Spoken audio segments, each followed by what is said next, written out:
Hello, everybody. This is Signal on Insights, the podcast. I am Gabriel Velez, CEO of Crowd Answers. This is the show where we sit down with the people shaping how businesses grow, sell, and make smarter decisions. My guest today is Paul Terrizzi. Paul is the founder of Indigo One, a marketing firm that acts as a fractional chief marketing officer for growing companies, meaning he gives them senior marketing leadership without the cost of a full-time executive. He spent 25 years doing this, and we build the whole thing purposely virtual long before that was normal. And his core belief is that marketing is an investment, not a cost. Paul, welcome to the show. Thank you for having me. Perfect. Yeah, let's talk a little bit about your background. You built Indigo One so differently from a traditional agency. Take me back to the beginning. How did you get here and why build it your own way?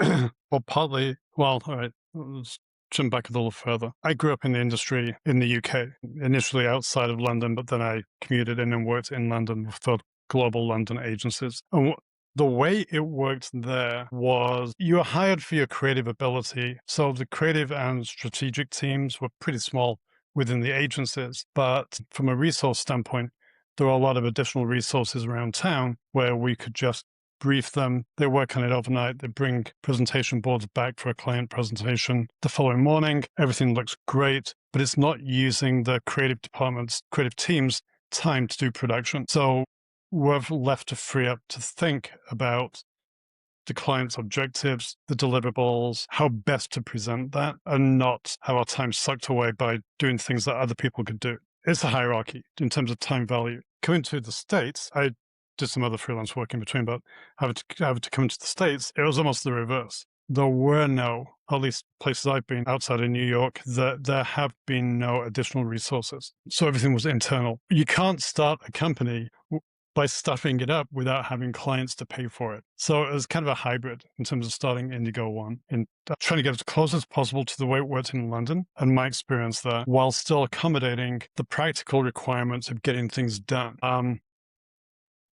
And while there are freelance people around town, times have moved on. We're no longer doing visual presentation boards or concept boards in marker with a headline off a computer, indicated body copy being gray rules of marker text. So since leaving there and coming here now, everything is so much more polished. It's more finished. It looks like the real thing when it gets to presentation. So having to outsource to the same degree was less of an issue. And it's more about finding and working with strategic partners who are really good at what they do when they do it. And I'll use an example of a website. A client doesn't change their website on every 3-month basis. It's usually there for, it gets updated in between, but the core site is usually there for 3 to 4 years before it goes through an overhaul. And there's no point us staffing for the technical side of building that if we don't have the volume of work to justify it. But we can partner with a specialist web development company. Now they'll take care of the actual technical build and the hosting and ongoing maintenance, and they can work directly with you. That frees us up to work with the clients on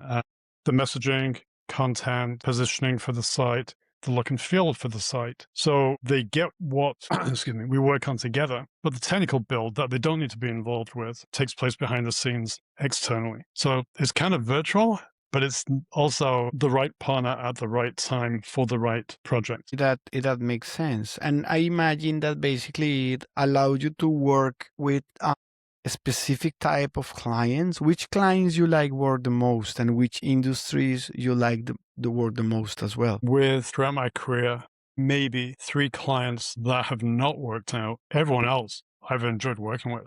Industry, size of company, it didn't really matter.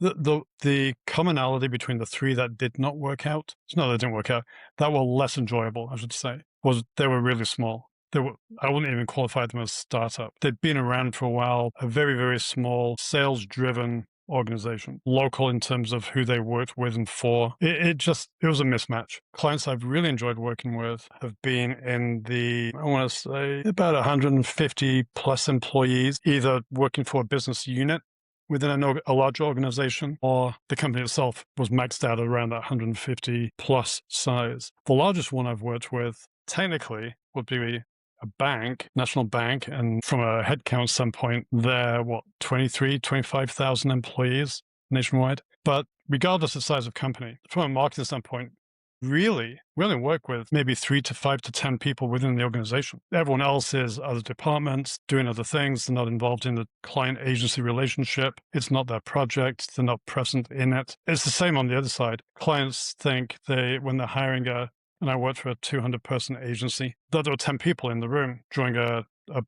kickoff meeting, and they were asking, why only 10 people? It's like, because that's all who works on your account. The other 190 do everything else. They're on other accounts. They have other functions. They're not involved. They do not need to be here, and therefore you do not need to pay for them. But yeah, if you boil it down, regardless of the size of the agency you're working with, there's 3 primary roles. Account service, whether that's project management all the way through to account director, but it can be covered by one person. And then the creative team, the art director and the writer. Well, we've got rid of the account service because creative has direct contact with clients. So at any given time, really, clients are only working with 2 people. Everything else takes place behind the scenes. They don't need to know that we're having a conversation with a printer on their behalf and so on. Yeah. That makes sense, since that you have nailed down the type of clients and also the size, and in any way, it is good to know that you have a process in place to get things done with the decision makers. Let's talk about the core idea, right? This 3-year itch and tactic neural. You got this idea. What is this? If you can explain to the audience, will be great. Sure. A lot of, when I worked for a global agency, and this kind of started at that point, the corporate office kept getting the RFPs for new client work, and they would always pitch them. They'd more often than not win the business, but they had a high turnover. And that's where the seed of the idea first started. Is like, why is their client turnover so big? Because the office I worked at, one of their clients had been with the agency for, I want to say, 10 years or longer. In fact, I think they were part of an acquisition when the parent company bought the office. So I didn't understand why the turnover. And then since then I've worked with other clients directly. And a lot of it is short-term projects. They work on whatever it is they're charged to work on, and then they leave. Either the client has a different change of direction, or because there isn't the volume of work, let's call them specialists or point providers, point solution, are looking, while they're working with the client, they're looking for their next job, because that's what they do in terms of their deliverable, but they don't have the volume of work from a particular client. The other reason being turnover. CMO turnover on enterprise companies is around 40 months. It's getting a little longer. It was 40 months. It's now extending closer to 6 or 7 years. But on the smaller mid-market size, that turnover is still there. In fact, I read something just the other day. Between starting a company and going public, I'm not sure if it's going public or getting acquired, but either way, a company will typically have 4 different heads of marketing during that duration. If anyone's only there for 2-3 years, then 3, 6, 9, 12 years before you get acquired. And every 3 years, there's a change of direction because you've got a change of leadership. And with a change of leadership, generally comes a change of agency. So that's the reason. What is this behind? And basically, those cycles make changes possible, right? And transformations possible, but at the same time, rupture, or basically, like they forget what they did in the past. Could be positive or could be negative, right? And for you, how that works? Well, I've worked with clients who have been acquired, and the acquiring company has moved the creative work to their incumbent, wherever that happens to be. So not only does the company who's made the acquisition through a staffing reorg, because that's the first thing they usually do, get rid of duplicate roles. So then the marketing leadership of the acquired company depart. So institutional knowledge goes with them. And then if they're moving the marketing agency or away from one marketing agency to another, unless they have deep experience in the same sector, they're starting over from scratch there as well. So when it comes to M&A, that's the one thing I've never really understood. Why you would get rid of the very people who helped build the company that you just spent millions of dollars buying. I don't get it. From a financial standpoint, you would want to keep that investment and grow it, not take 3 steps back. But I'm not the one doing the buying. That's unfortunately unfortunate that sometimes this knowledge get lost in the process. So Yeah, let's talk about, fractional CMO space. So, and let me be a little bit, devil's advocate here. This space has been or has gotten crowded in the last few years, and some companies sound exactly alike, similar. When a company can tell you apart from the other, then in the inbox, what the real difference, how you differentiate yourself with in front of a client. You mean as opposed to other From fractional other CMOs? CMOs, yes, from other Okay. CMOs offers.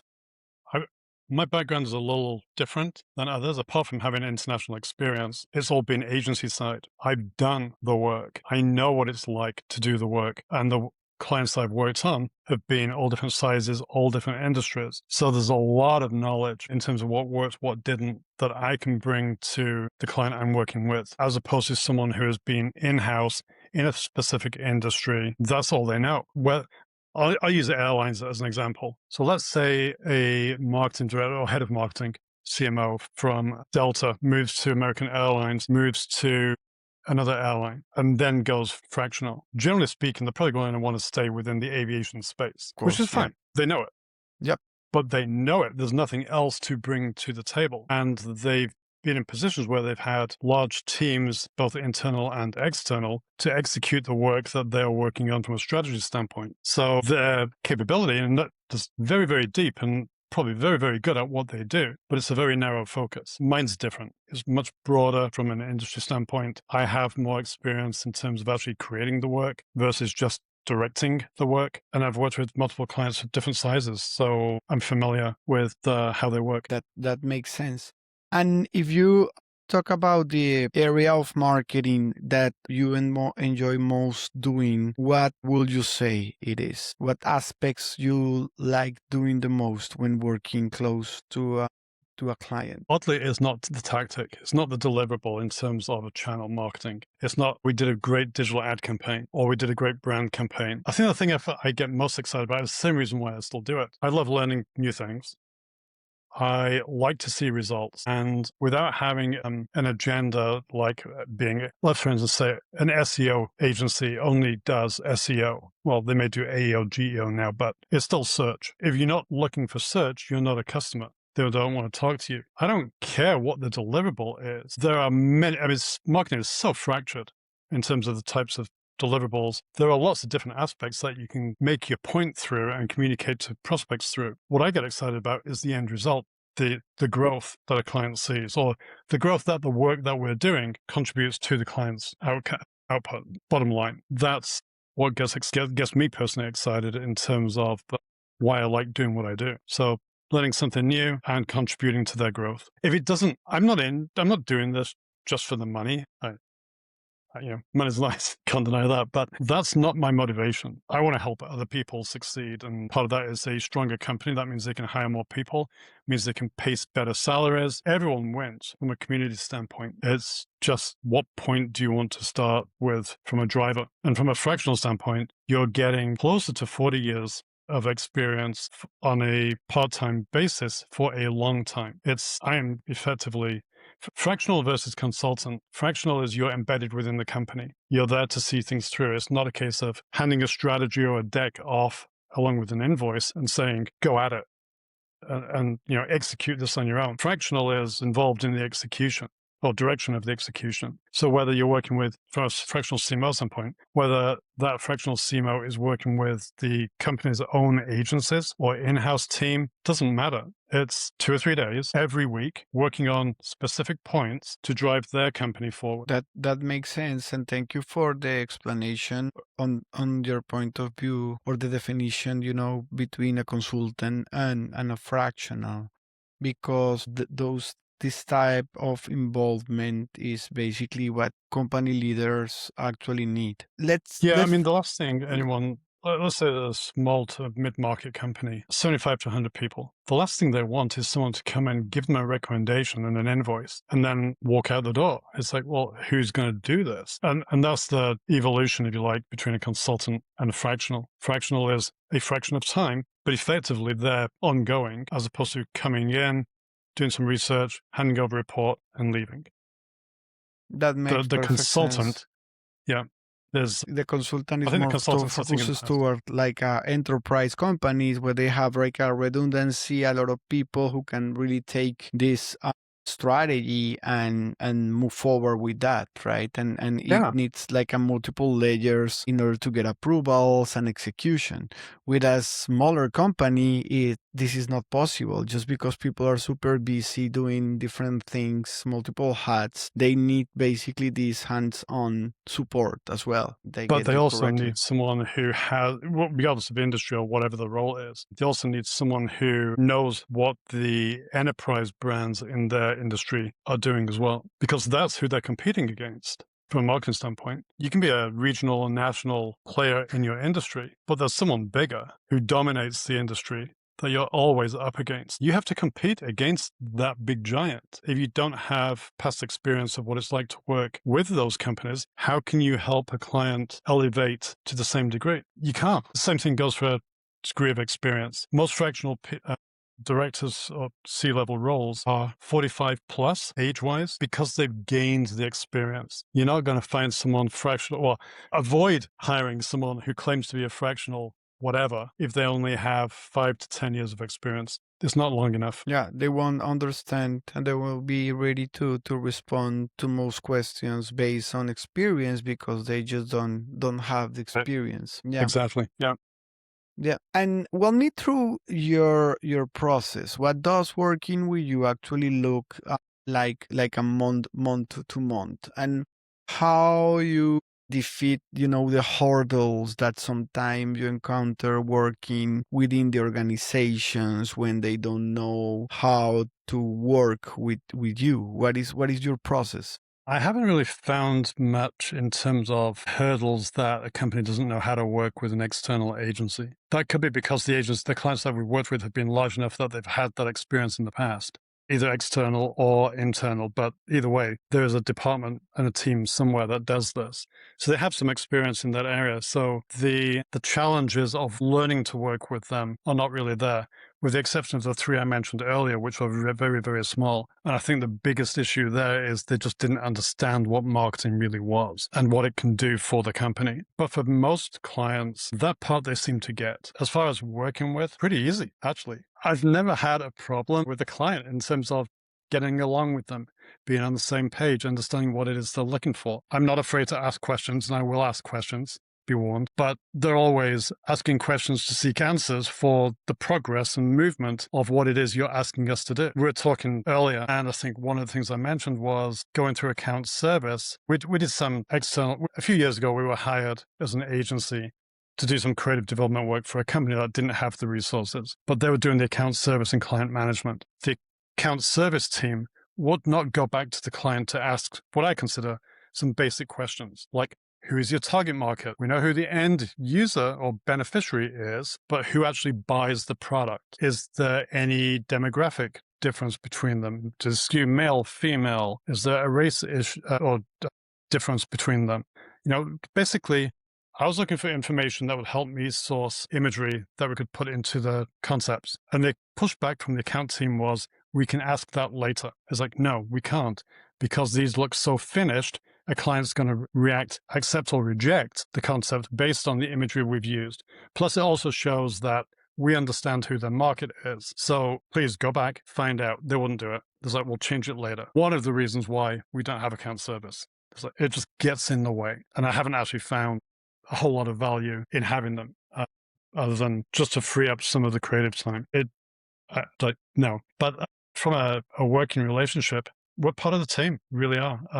There's some testimonials, I think, on my LinkedIn page that kind of allude to that understands the business side of things, part of the team, just we're external. That's the only difference. So we want to know what's going on, but in terms of, how what we're doing will be impacted by other things that you have going on, or how what we're doing will be extended and repurposed for other things that you're doing. But apart from not seeing us in the hallway or passing our office, there's not a whole lot of difference between being outside or internal. Yeah. And sometimes you have the advantage of being external. So you have this voice that is here and respected. I don't have a bias in the business. Exactly. There's two things that I see as benefits. One is the external perspective, because we are not indoctrinated or part of the team. We haven't been there for years. We're not reciting things that happened years ago that are part of folklore at the company. So we don't have that. And as a result, we can bring that external customer perspective. So customers don't understand what you're like internally. We don't work internally. We haven't developed that. So I think remaining external gives us more credibility, as you said, in terms of bringing that perspective. And it has more validity as a result. That makes sense. Paul, you maybe remember one example? Like, can you share one story, client story, where you feel that your work has been successful and had an impact to the organization? Yeah, most of it.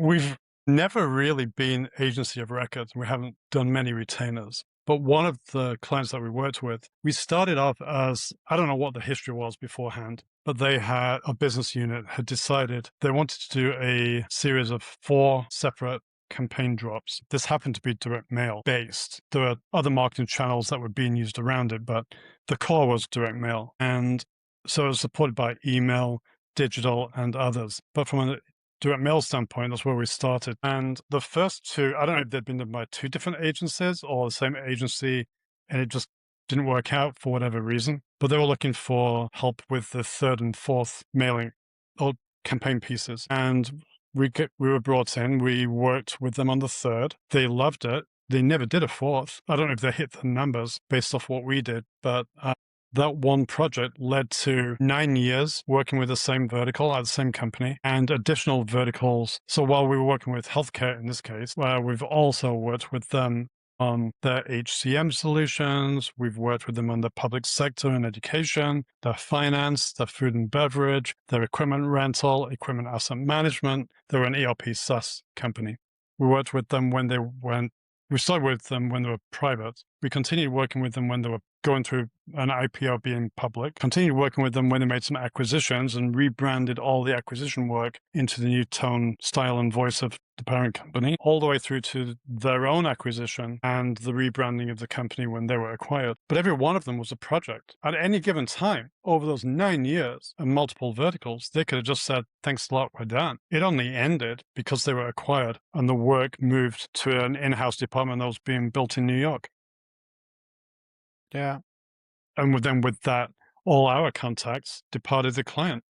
They found jobs elsewhere. Yeah, that's Other than that, specifically, there was one that we were asked to help out with. We did all the print-based work. So direct, there was in-store promotion work, banners, countertops, credit card application forms, take ones, all that kind of thing. Collectively, between the TV work and radio and promotion work that the agency was doing, and then what we were doing, it was reported back that the client saw a 500 to 1 ROI in lifetime value. Now, part of that is effectively they're a utility. I mean, they have competition. I mean, you don't have to stay with them, but it's one of those things where people don't generally change providers. So lifetime value is big and fairly secure, but not guaranteed. But yeah, from a projection standpoint, they were looking at 500 to 1 ROI. Yeah, that's an interesting example. Thank you for sharing. And I imagine that for you, this is also, like some sort of material that you can share with other potential prospect of clients. And I am always curious how this, works, founder to founder. The clients who turn out to be the best fit for you, how do they usually find a way to you? So how you get new clients usually? Well, the one I mentioned about working with for 9 years, all the different verticals were on the same floor of the building. So whenever I was there, and I was usually in the, speaking of Fractional, I was in their offices on average 1 to 2 times a week, every week, either for a meeting where we were kicking something off or getting a download on something or a creative presentation for something else. And what would typically happen is someone in another vertical department see me and say, before you leave, I've got to talk to you about a new project. That's a lot of how things worked back then. Now it's all Zoom and Google Meet and whatever else, Teams, and you don't have that opportunity. But the work still speaks for itself. So long as the company doesn't have a, how do I want to phrase this? ownership perspective. We once worked with a client who said, I love what you do, but I'm not going to give your name to my colleagues because I need you available for when I next have something I need you for. Which is like, well, thanks, but when are you going to pick up the phone and call us on that other thing? Because what do we do in between? We can continue working for the company, just a different contact. So long as they don't have that mentality, it's like, wow, who did that work and what results did it get and that kind of thing, I need to give them a call and get in touch with them. That still works, but when the work speaks for itself. Yeah, I find this is very important in our world, right? Like the referrals, the good words, someone talking in a positive way about you, and this travel, of course, founder to founder and client to client. That's something good. Let's shift focus and let me ask you specifically about AI. Where would you say your own firm or you or your clients, because this is also important, are on the curve of AI, and what you think your clients should be more that they haven't cracked yet around AI? My personal perspective about AI, I'd be careful there's two things about AI. One is a lot of it is, depending on what it is you're using it for, obviously, a lot of it is using outside data when it generates whatever it is, whether it's writing or reports or statistics or something else. It's using external legacy data because it can only look back. It can't look forward. It can perhaps theorize and project, but then it starts hallucinating. When it can look back at real hard data, then you can start to see trends, but it'll only go up to today. If you're using your own internal data, it'll be a lot more accurate because it's for first-party data. But the caution there would be to get real hard guarantees that it's not using that data for its own learning as part of the LLM. Because what you don't want to do is have your data get put into something else that a competitor in the industry has access to. So that would be a cautionary caveat. It can't think in terms of, it doesn't create. The closest it gets to it is if you're very creative and specific with the prompt, so the framework it has to work within, then it gives it boundaries and it can't go beyond those, or it shouldn't go beyond those. But it still doesn't come up with very good ideas. And a lot of what it comes up with are industry-wide generalized ideas. So what it ultimately does, if 10 different companies in the same space were using AI for the same purpose, create an ad campaign for a trade show, since they all attend trade shows, that we can use at this event, they're not going to be breakout because they're all generic, because that's what it'll come up with. And in fact, you may end up going to the trade show to find a competitor has a very similar idea executed in a slightly different way. So from a creative standpoint, I think it's got a long ways to go. Putting aside the things like 6 fingers, 3 legs, that kind of stuff. But using it on your own internal data, if you can secure it, that's where it has value. Pulling reports is where it has value. But compiling reports from all the different systems is where it has value. Huge time saver. Yeah, it seems that in the short time that AI has been in the marketplace, it has been changing a lot of things already. But when I talk with founders and consultants, there is always this element of, let's call, uncertainty or incapacity or inability of the AI to solve the problems on their own. That makes perfect sense. We still need the human input. We still need the human point of view, because otherwise it's just gonna be something that doesn't have the real value. Sure. Yeah. From a creative standpoint, we use AI largely for early stage ideation, thoughts, give me ideas for this. But we don't use it for final client output. One, because there's a big copyright issue that's still yet to be resolved in terms of who actually owns it. And that is not settled law. And then, of course, it has to be settled globally. Because if you're doing a campaign here and a client repurposes it for Europe, it then has to also meet European standards. Same thing as old royalty-free imagery. Do you have a license for use in a different territory? So the ability to use it for final product is still up in the air. The thing, I think I finally got the AI that we use to stop doing this, but is the stop flattering me by complimenting me on my pushback on what it is that AI has generated. So like, for instance, if we're doing let's say an email campaign and AI does a first draft, it's flat, it's dull, it lacks inspiration, it's not particularly engaging, as a reader, so why would any of the people receiving this act on it? That kind of thing. So then you give it redirection and it compliments you on the read. That's a really good idea. It's like, I don't know it. I don't care if you think it's a good idea or not. Just implement it, execute it, and use it as directional for next time around, so we don't have to keep going through multiple rounds. And that's where it's like this is not going to be used for final client work. We can use it for internal and for our own work, but I wouldn't ever use it for a client's work. It's just not different or unique enough. And even if you have the client's voice and style guidelines to give it, it's still not great. Yeah, you won't be able to connect the dots when there are many layers that require human intervention and understanding. I read something the other day and I thought it was quite interesting. Not the entire thing, but just a soundbite. And it was, as far as AI goes, we are still very much in a bubble. Everyone's talking about it. No one really knows how to use it really deeply. And the ones that are talking about it are the top 5%. The other 95% of the world hasn't used it, doesn't know what it is. It's overhyped. And from a marketing standpoint, other than compiling reports from different sources, it adds another layer. It doesn't, I haven't yet seen it remove a layer of work. It just creates another that might make the ones that follow it a little easier. It's very interesting point of view, because the time will come that will make things easier, of course, but as of right now, I think we still are in the process of, we are adding more to a certain point that really improving. And also my perspective is, right now we have too many tools, too many platforms, too many solutions that solve one part of the thing, but they are not really basically helping in making the process smoother, right? And this real understanding, human knowledge, experience won't be replaced as easy. MarTech, I was reading something the other day. Marketing technology, so software solutions that help you do something, have grown immensely since they first started coming out 20-ish years ago. And the last I counted, I saw a chart, I think it was maybe 10 years ago, and there were 8,000 different solutions that you could buy. Many of them overlapped, doing the same thing. That's grown, I believe, to about 15,000 last year. But it's stabilizing, it's plateauing. Of the 15,000, or the 1,300, 1,500, whatever it was that was added last year that came to market, another 1,300, 1,500 were sunsetted. Either